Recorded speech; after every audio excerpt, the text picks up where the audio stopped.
భారత ఎన్నికల సంఘం నిర్దేశాల మేరకు జిల్లా ఎన్నికల అధికారి ఆదేశాలతో గత 4 రోజులుగా సెక్షన్లో నేర్చుకున్న అంశాలను బూత్ లెవెల్ అధికారులంతా క్షేత్రస్థాయిలో అమలు పరచాలని నెల్లూరు సిటీ 117వ నియోజకవర్గం ఈఆర్ఓ వైఓ నందన్ బిఎల్ఓలను ఆదేశించారు. Special summary revision of electoral rolls లో భాగంగా నెల్లూరు నగరపాలక సంస్థ కార్యాలయం కమాండ్ కంట్రోల్ సెంటర్ విభాగంలో చివరి రోజు బిఎల్ఓల శిక్షణ తరగతులను కమిషనర్ ఈఆర్ఓ గురువారం పర్యవేక్షించి శిక్షణ ధృవీకరణ పత్రాలను వారికి అందజేశారు.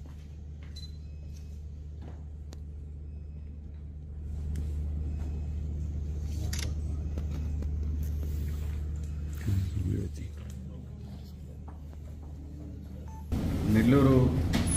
సిటీ నియోజకవర్గంలో ఉన్నటువంటి బిఎల్ఓస్ అందరికీ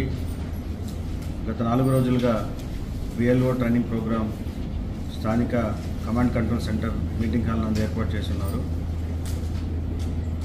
ఈ ట్రైనింగ్ ప్రోగ్రాం యొక్క ముఖ్య ఉద్దేశం ప్రతి సంవత్సరం స్పెషల్ సమ్మర్ రివిజన్ ద్వారా ఎలక్టోరల్ రోల్ని ఏ విధంగా అయితే ప్యూరిఫై చేస్తున్నారో ఆ విధంగా ఈ సంవత్సరం ప్రత్యేకంగా స్పెషల్ ఇంటెన్సివ్ రోల్ని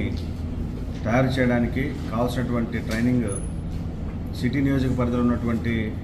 248 మంది బిఎల్ఓస్కి ఇవ్వడం జరిగింది. ఈ 248 మంది బిఎల్ఓస్ 2,39,867 ఓట్లు ఏవైతే ఉన్నారో ఓటర్స్ వారందరినీ కూడా 1-to-1 వెరిఫై చేసి అందులో డెత్ కేసులు కానివ్వండి, పర్మనెంట్ మైగ్రేషన్ కానివ్వండి, అట్లాగే ఓవర్సీస్ ఇండియన్స్ ఎవరైతే ఉన్నారో వారిని కానివ్వండి, వీరందరినీ ఐడెంటిఫై చేసి ఆ సంబంధిత ఫామ్స్ ద్వారా వారిని డిలీట్ చేయడము లేదా యాడ్ చేయడము లేదా 6A ద్వారా ఓవర్సీస్ ఇండియన్స్కి 6A ఫామ్ ద్వారా యాడ్ చేయడము, ఇటువంటి యాక్టివిటీ చేయడం ద్వారా ఉన్నటువంటి ఎలక్టోరల్ రోల్ను పూర్తిగా ప్రక్షాళన చేసి స్పెషల్ ఇంటెన్సివ్ రోల్ను పబ్లిష్ చేయడానికి ఈ కార్యాచరణ రూపొందించడం జరిగింది. సో అందరూ బిఎల్ఓస్ ఈ ట్రైనింగ్ ప్రోగ్రామ్కి అటెండ్ కావడం, వారికి ఇచ్చిన ట్రైనింగ్ ప్రోగ్రాంలో పార్టిసిపేట్ చేయడం,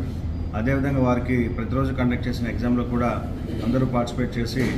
ఈ ట్రైనింగ్ ప్రోగ్రాంలో వారందరూ ఇన్వాల్వ్ అయినందుకు వారందరికీ అభినందనలు తెలియజేస్తూ ఇది మనకున్నటువంటి ఎలక్టోరల్ రోల్ ప్యూరిఫై చేయడానికి ఎలక్షన్ కమిషన్ ఆఫ్ ఇండియా వారు తీసుకున్నటువంటి ఒక గొప్ప నిర్ణయంగా అభివర్ణిస్తూ ముగిస్తున్నాను.